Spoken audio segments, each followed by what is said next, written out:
anyone not using retention.com and you trigger a Klaviyo email, the person has to be logged in. They must be authenticated, yes. Otherwise, there's no way for Klaviyo to match that to a person. They're anonymous until they're authenticated.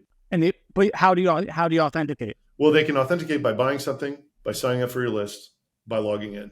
Purchasing is far and away the largest way people get authenticated. As our privacy attorney phrased it, they are searching for a thesis to sue for pixel retargeting. In that sentence, it says something along the lines of, we can help with this language, we have it. Let's say you're using our technology. We advise people to include something that's along the lines of, we may or may not take anonymous identifiers used in advertising, and we may or may not convert it into an email address if possible. And if we do, we may or may not contact you. If they accept that, there's not really much of a lawsuit there, right? Because like that ultimately, in my opinion, is where all this CCPA stuff is going. It's just making people really button up on consent. I guess your bio really brief kind of like pitch about what retention.com is, kind of what the problem is and what you guys do. Yeah. So the overlying, the like pillar technology is identity. And it is specifically, it's identifying anonymous visitors to your site. And we started this company 3.5 years ago. It was called Get Emails before it was called retention.com. The product was very simply like you would put a script on your site, somebody would hit your page, they would leave without filling out a form, and we could resolve it to a highly deliverable email address. I used to own a company kind of like Klaviyo, but just very small and in a different space, but know a lot about email and know a lot about sort of how to clean that email in a way to where, you can make it work.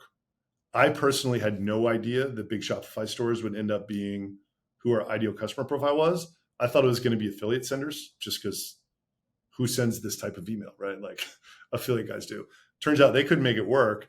2.5 years in, guys like Chad from Diff, Ryan Pamplin from BlendJet, the Blissy, Jeremy from Kitsch, right? Like they're all enthralled by this product that we have.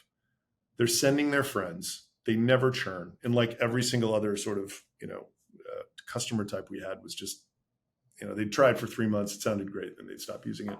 So then I was like, oh man, like these big Shopify stores, like Wonderkind is doing this thing where they're helping people send more abandoned cart emails, triggered emails, they call it. So abandoned cart, abandoned product.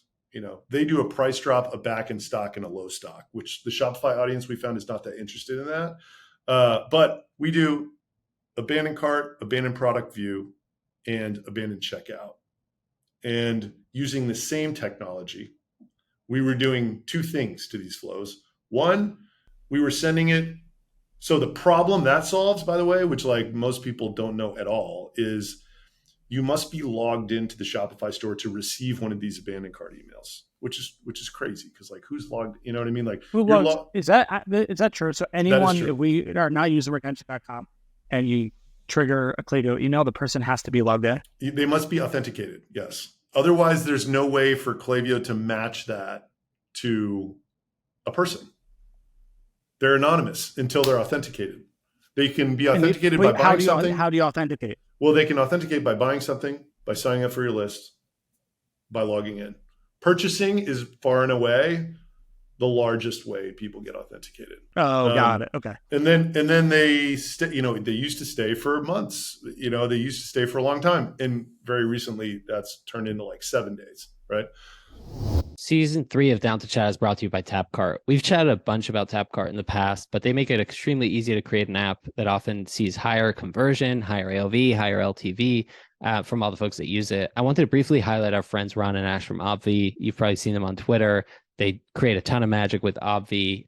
Some stats that they've seen with Tapcart: 100% higher conversion rate in-app versus mobile web, 95% app user retention, 15+% higher AOV in-app, and 1.5x transactions on app for every one on their website. If looking at these stats, their app has an impressive conversion rate, on app versus mobile web, higher retention, higher AOV, all of which, increase their LTV and overall revenue. They're so awesome at creating a community and driving that community towards their app as a tool to turn shoppers into brand advocates.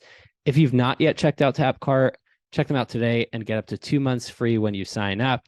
It's tapcart.com/down to chat, tapcart.com/down to chat. Now let's get into it. So now we're not using retention.com, or if somebody's not, probably most of their abandoned cart flows, all that kind of stuff is really triggering to existing customers. You're not sending it to new. 75%. Yeah. Assuming, because I've never logged into a Shopify site. Like I'm assuming exactly. most people are not. Like when you state the problem that way, it immediately becomes clear that there is a huge opportunity to improve. Right? So like there's two audiences of people that are not logged in, right? One is someone who's on your list, but they're on a different device than they bought on. And then the other audience is someone who, we run a co-reg network. So we have a bunch of third-party opt-ins from publishers where their terms of service say that, we're going to sell your data. And in America, you can send to somebody if there's an opt-out link in the email. If they've opted in. Information. That's a lot of information in a very condensed, long story short. We have the opt-in, the brand doesn't, but the brand doesn't actually need it to send. So we can expand the audience to that group of people as well. So a publisher, some type of media company, some publisher gets an email, and somewhere in the terms and conditions, somebody has said, I allow you to share my data with somebody else.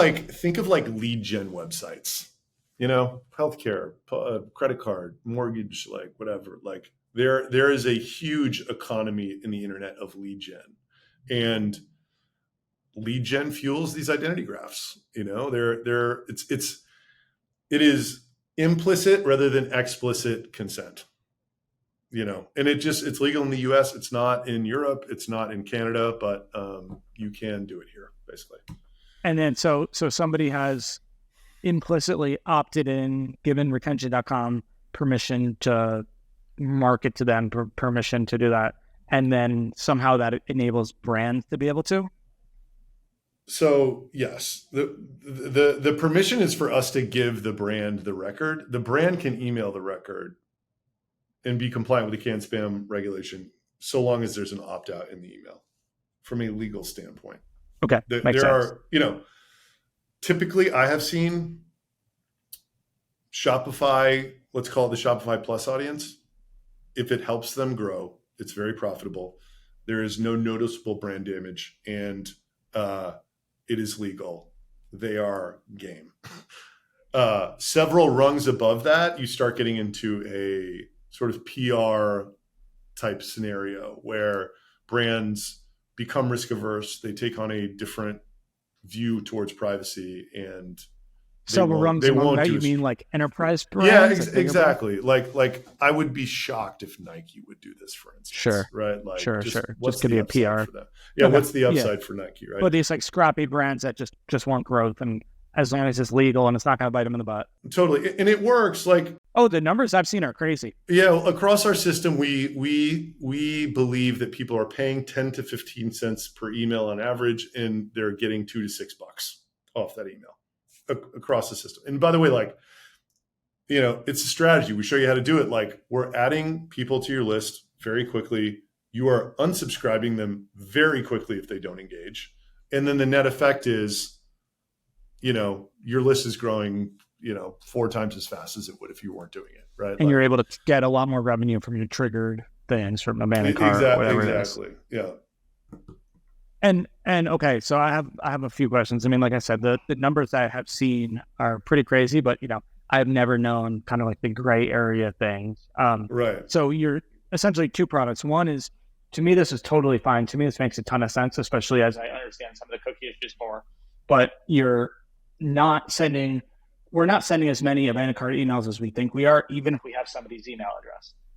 That's number one problem. 1,000% correct. And by the way, it's getting worse. By the way, as of like tomorrow, we're making our bottom of the funnel product 100% opt-in only.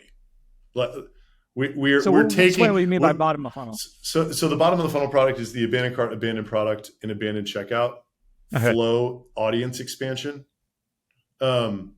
the second topic that we're going to talk about, cookie life extension,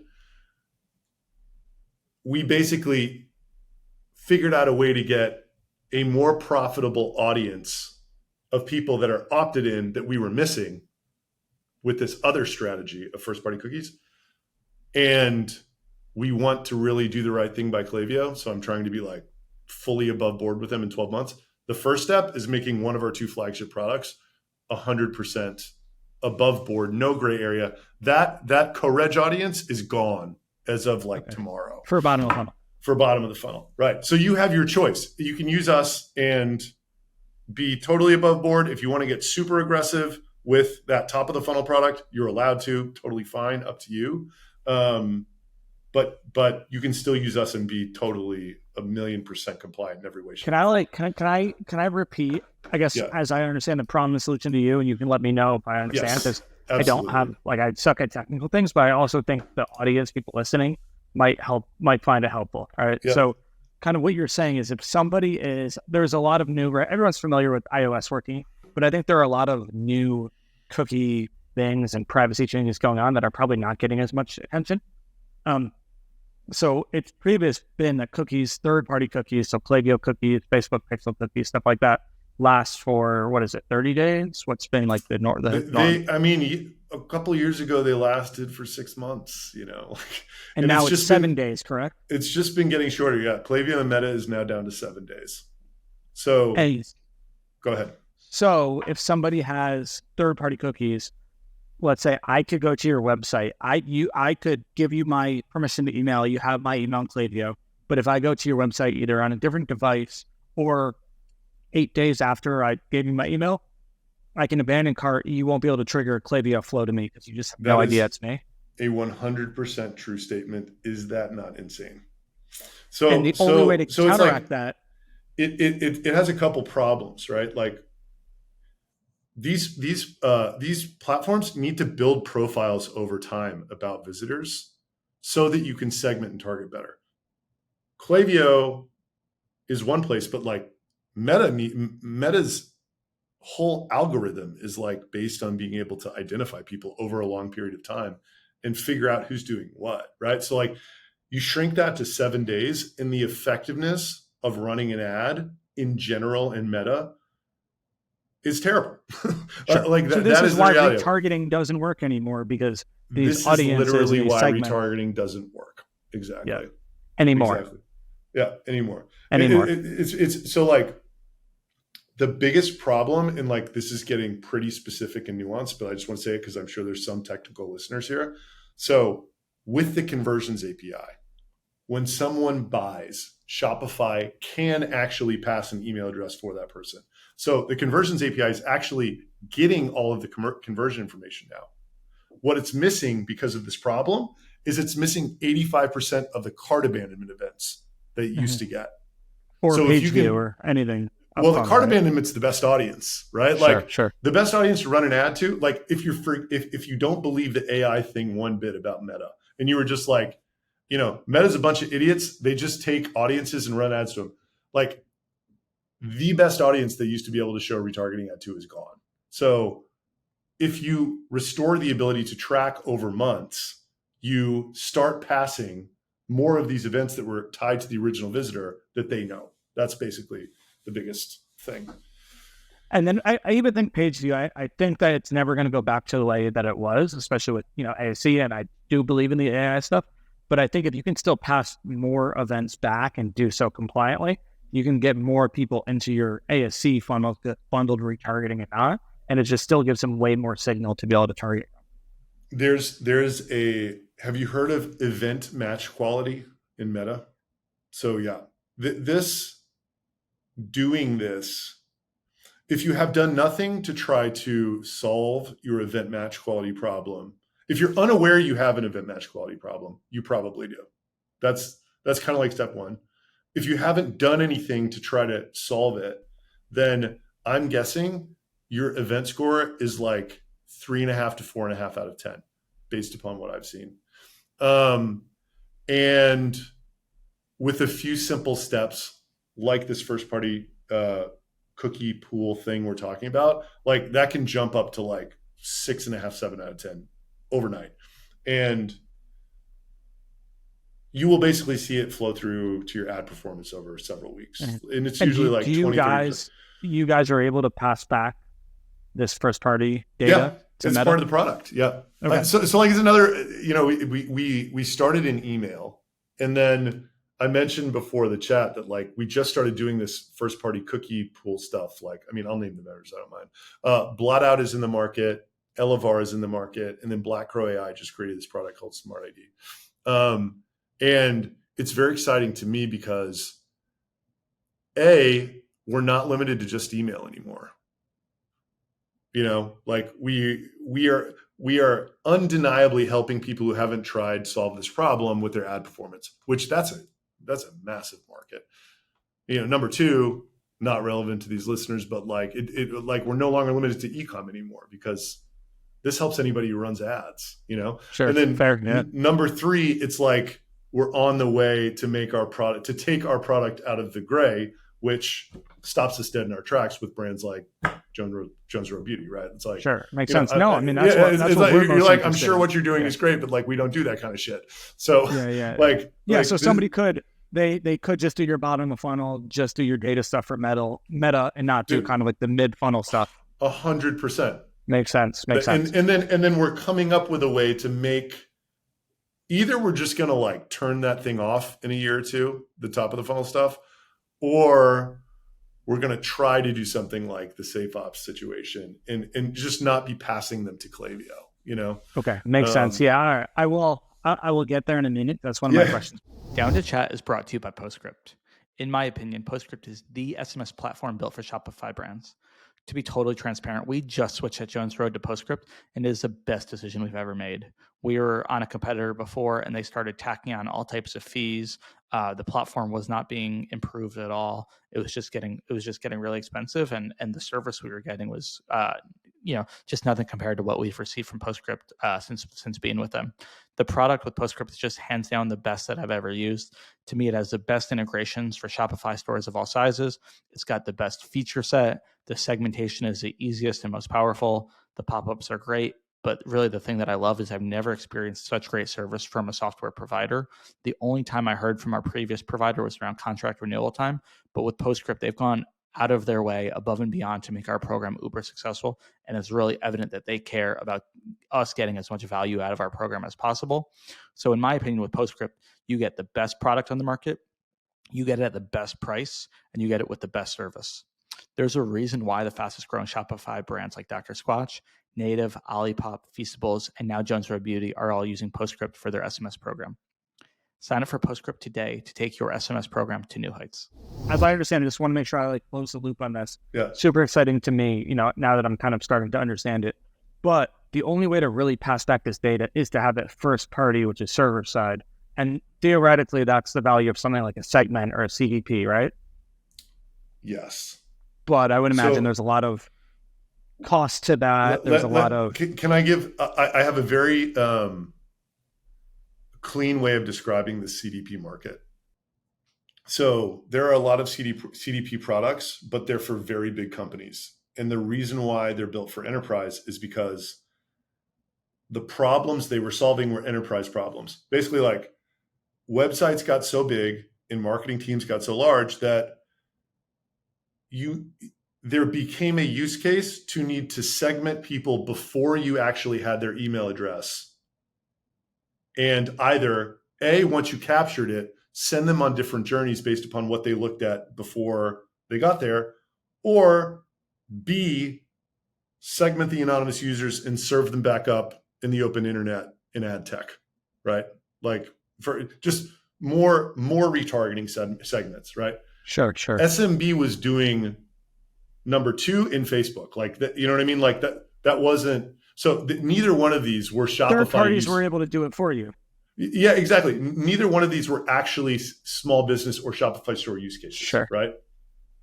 Another thing that they were doing, well, the way they're solving these problems is by laying their own first party cookie on people. Now, a new problem that is solving is this Apple problem of cookie, if you want to call it deterioration. Right. So I am not excited about this product selling it to enterprise. They already have a solution. The reason I'm excited about it is because people like you, it's like it's a new problem. No one is aware that this problem A exists and B can be solved in this way. And so the second thing I want to say is I have this this metaphor for the problem that I think makes it pretty clear for people to understand. And this is the whole problem related to Apple's clamping down on first-party cookies. So you have this set of pipes that connects your Shopify site to Meta and to Klaviyo and to TikTok. And that's the way to think about it. That's actually the way Meta engineers talk about it. You're piping data into Meta and Klaviyo, and that better informs the advertising and messaging you do. Like, period, full stop. Like, there are these pipes there. Apple, with these privacy updates, they have made those pipes break completely after 7 days. You need a new set of pipes. Like, it's a really easy way to think about it, right? I want to call our product event pipes, right? It's like, you need a new set of pipes. You can't have rented pipes anymore. They have to be owned pipes. So that's the other interesting thing about this. And that's why I think it's so tangential to what we do. Basically, what we've done since the beginning of time is given people more owned audience, right? Like, if you're helping them get 5 times more emails, it's more owned audience. And this is a way where it's not like you have these cookies in a database somewhere, but Apple can no longer kill them because they're getting deployed off of your own infrastructure. If they start messing with them, they're going to break your site, and they're not going to do that, right? So, like, you have this universe of people browsing your website who can be identified by whatever platform for 6 to 12 months, which is just it's like a massively more useful position than the world you're in today. And you could go and go to a segment or build a CDP if you're like us, like a bootstrap Shopify Plus store, but it's kind of like bringing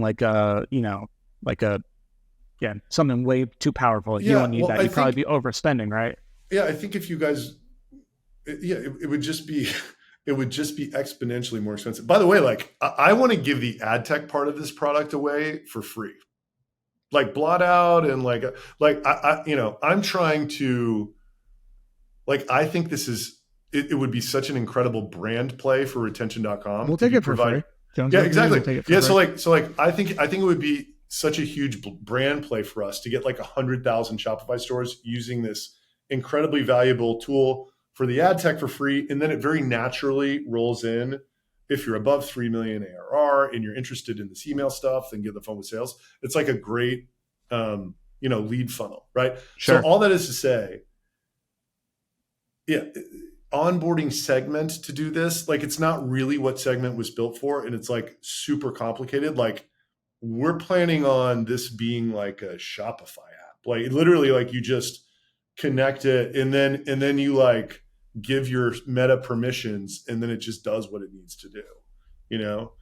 That's awesome. That was going to be one of my questions, which is like how hard it is to set up. But I understand it. We haven't built the UI yet. It's like still like back in beta, and we're kind of, but the idea is, with the ad tech portion of it, not necessarily the Klaviyo side, because the Klaviyo side just gets to be a pain in the ass, which is like why it's like, with the ad tech side, you can envision a world in which you don't really have to set much up, right? Like, because we can get the scripts to load onto your site on their own, and we can get the meta side, I think, to just sort of happen on its own. No matter what with Klaviyo, you gotta copy 3 flows, you gotta make new ones, you gotta make sure the data types are going to the right spot. It's just a pain in the ass. Yeah, makes sense. Okay, so I'm totally on board with all that. That makes sense. I agree with what you said. I don't remember how you said it, but essentially it's like it's a problem that people are not talking about. They're not even aware of. And there is a solution. They're just not even aware of it. And I'll be totally honest, I was not aware of it until about a month ago. Yeah. But now I'm super excited about solving it because it seems like it's like a no-brainer. However, I know there's a gray area with some of the middle funnel stuff. You mentioned Safe App. A lot of people have probably seen on Twitter. Eli was actually mentioned in the lawsuit for some reason. Tell me your thoughts on that. Like, I'm not that familiar with Safe App. Like, what is it? How is it different? And what's the lawsuit? So, I mean, this is just this just sucks for everybody involved. So here's the difference between SafeOpt and retention.com. So these two biggest problems that we are aggressively yelling about solving are list growth and then helping you with the bottom of the funnel stuff, the abandoned carts and stuff. SafeOpt does not do either one of those things, but they do something that's similar. They use a similar identity mechanism, but they actually send 2 top of the funnel emails off of their IPs from safeopt.com. And it says they make an email for you. And then if someone buys in 30 days, they take 10%. They sell into affiliate departments at brands. So they have a lot more larger customers than us because it's perceived as much less risky, if that makes sense. Like, well, you're not actually putting the third-party emails into my, a lot of brands think about it as you're sending to your list, which isn't actually really the case.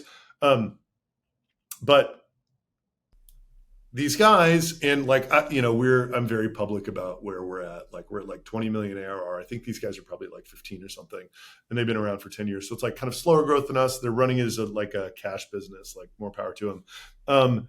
They got named in a very important, a pixel retargeting lawsuit. So like it might as well have been Klaviyo. Meta's gotten sued 100 times for this. Hotjar, and specifically, the lawsuit was around not collecting consent. And it's under a wiretapping law. Yeah, I've seen some of those. It's not like TikTok pixel stuff as well. Yeah, so it's like it's you read it and it's like, ooh, CCPA. That's not what it is. It's like a really old law because there's no right to private action in CCPA. The government has to sue you for CCPA, which means they're going to start at Google and it's going to take them 10 years to get down to us if they ever do. And another important thing about CCPA is if you have under 25 million in revenue, it doesn't apply to you, which most people don't know. It applies to you. So it wasn't even about, and it sucks. It scares brands because they named Pete's Coffee and Everyman Jack, but 3 weeks later, Everyman Jack's hitting us up for a demo or whatever. Like, they're not really bothered by this, but it sucks to think that you could be a brand in something like this, but it could have been Klaviyo, Klaviyo is doing pixel retargeting, like Meta is doing pixel retargeting. Sure. And what's going on is there've been hundreds of these cases. 2 of them in Pennsylvania, New Jersey have actually made it to court. They didn't just get thrown out. So there's a bunch of, in my opinion, ambulance chasing class action. I was type going lawsuits. to ask if that's what it was. Yeah. They're as our privacy attorney phrased it, they are searching for a thesis to sue for pixel retargeting. If you are collecting consent for doing this, right? Like if you actually have and accept cookies, and in that sentence it says something along the lines of, we can help with this language, we have it. It's like, let's say you were using our technology, not theirs. I only know about ours, right? So we advise people to include something that's along the lines of, we may or may not take anonymous ad tech, anonymous identifiers used in advertising, and we may or may not convert it into an email address if possible. And if we do, we may or may not contact you, right? If they accept that, there's not really much of a lawsuit there, right? Because that ultimately, in my opinion, is where all this CCPA stuff is going. It's just making people really button up on consent. They're not saying don't do this shit. They're saying they want the consumer to be aware that it is going on. I'm not a lawyer. These are all opinions of an entrepreneur who spends a lot of time learning about this stuff. Do your own legal work. So do you think there's anything differently about how SafeOpt does things compared to you guys that kind of, made them the target? Or do you think it's just one-off thing and you feel like both are absolutely above board? I know I have our attorneys believe that both are very comfortably within the scope of today's law. you can't use the word frivolous, but like these lawsuits are not, there is no precedent for like verdicts that have happened that would lead one to believe that this is going to like anything's going to come of this, right? It really sucks. Like it's but like, again, like the same thing happened to Hotjar, right? Like, what are you going to not use like a, Oh, did people come after them? Yeah. Like the pixel retargeting is being attacked broadly right now. And there's a group, there's a sort of a type of attorney that is looking for a thesis to sue everybody under. And it doesn't exist yet. They're searching, right? Like, so that is what this lawsuit is. And you're building a company right now. Obviously, you're thinking about the future viability of your company. Is there anything in your mind that kind of makes you think like it's only a matter of time where some of the stuff is not allowed, or you're not worried about that at all? I think that it will all be allowed. I just think like, right now we try to get people to use Cookie Pro and use our language. We feel a lot better if people do, just because that's my personal opinion. What's Cookie Pro? So Cookie Pro is like OneTrust is the leader in all this privacy stuff. It's their cookie, accept cookie thing, right? Got it. Okay. And like, like you should probably have it firing for California people. There's a few other states, but like, if you are disclosing what you are doing with our technology, and your privacy policy is probably good enough. But if it is conspicuous within that app and people are accepting that, which they do at like a 95% rate, there is not like, this is what the law is trying to get people to do, in my opinion. It's not trying to get rid of this technology. It's trying to make the consumer aware of what is happening.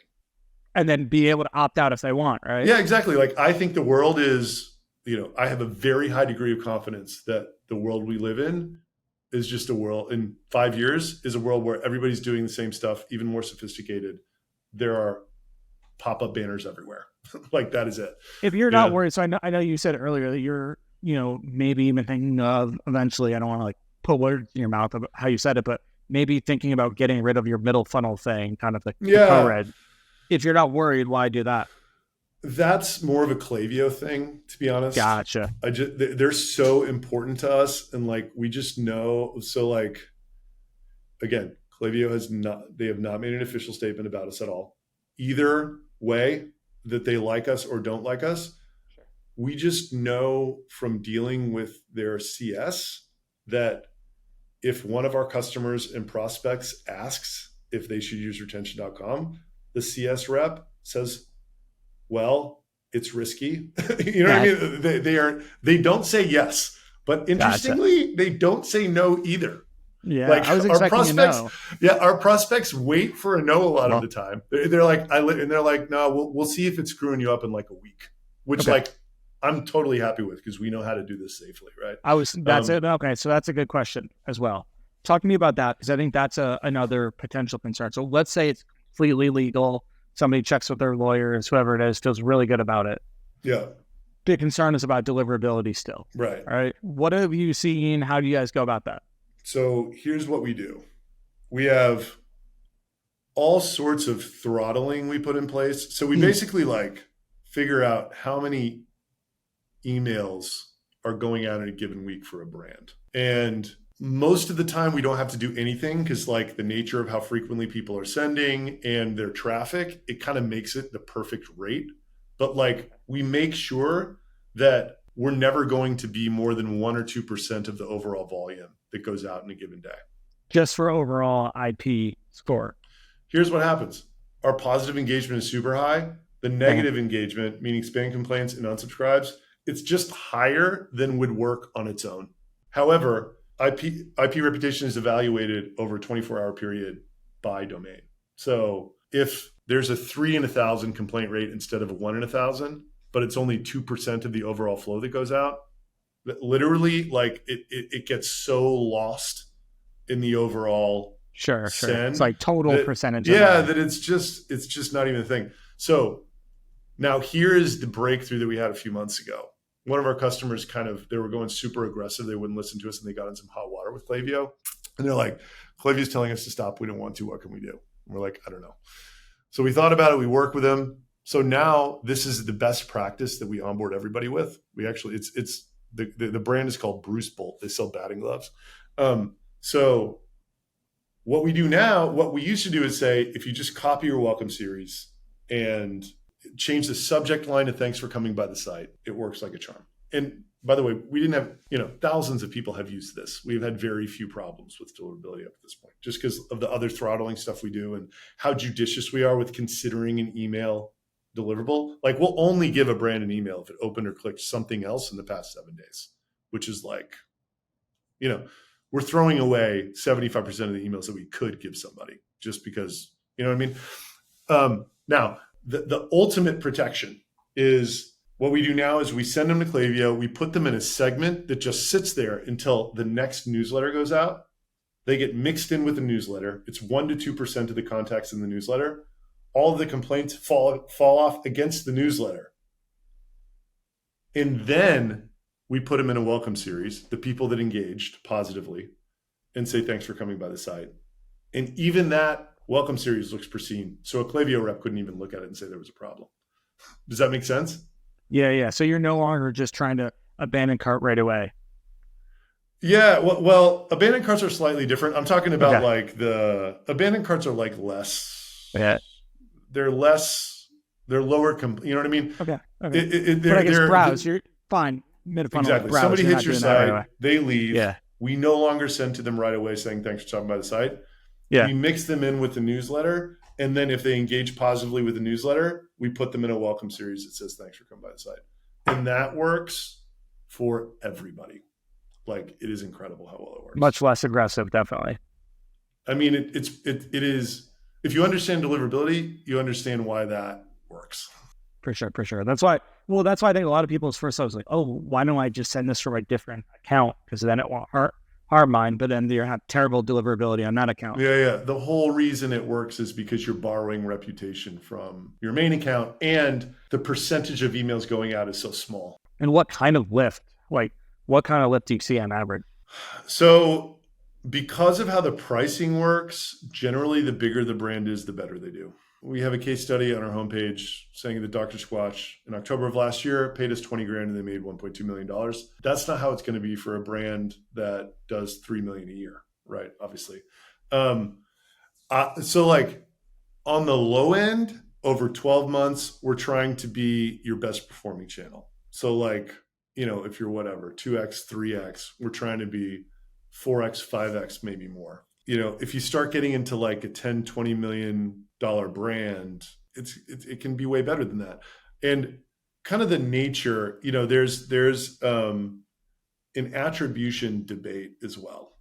So the attribution on the abandoned cart flow, the product view flow, it's pretty straightforward. It's like, if Klaviyo wasn't going to send this and we enable it to be sent, that to me is incremental. Nobody has a problem with that, I don't think. With the top of funnel product, it becomes an interesting debate because we're effectively just we're selling people a list of emails. So it's like, how would you figure out what this list of emails is worth?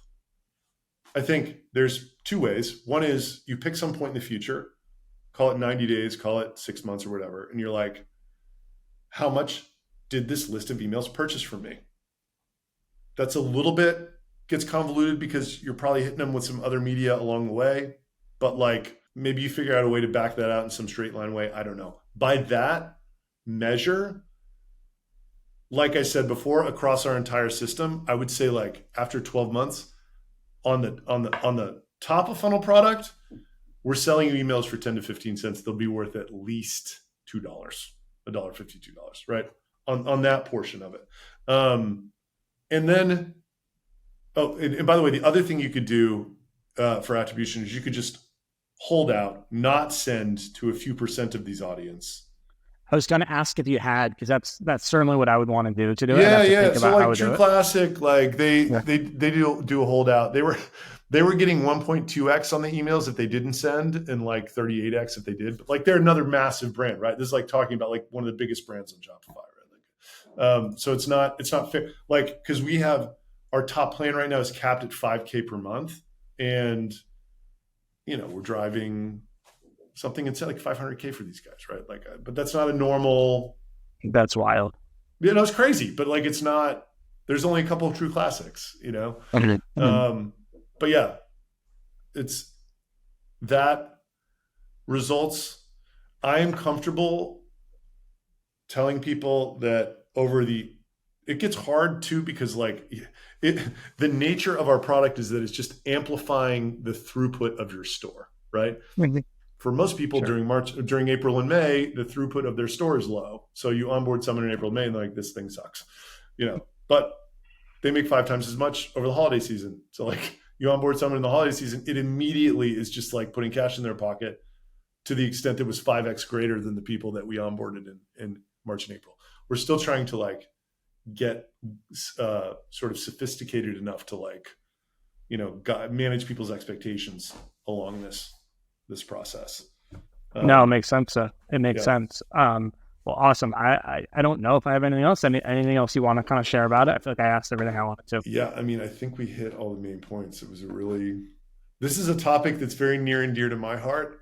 And I don't really care if, I think the future of our company is this cookie thing, in ad tech and, whatever Apple's doing, trying to sort of make the effect less and less. The stuff we're doing now, the gray area stuff especially, like that's just not like a Klaviyo type business, So I hope that the cookie topic becomes something that people talk about more in the future. I think people need to more now that I'm starting to understand it. I'm happy we talked about it, because I think more people need to be talking about it and kind of understanding it. And especially because it is so easy to actually set up. It doesn't require a crazy data team. But I also like that, if somebody's going to work with you guys, they have multiple options. They can go the safe route and they can just do the cookie thing, just do, their first party opt-in stuff, and probably make a lot more incremental revenue than they currently are.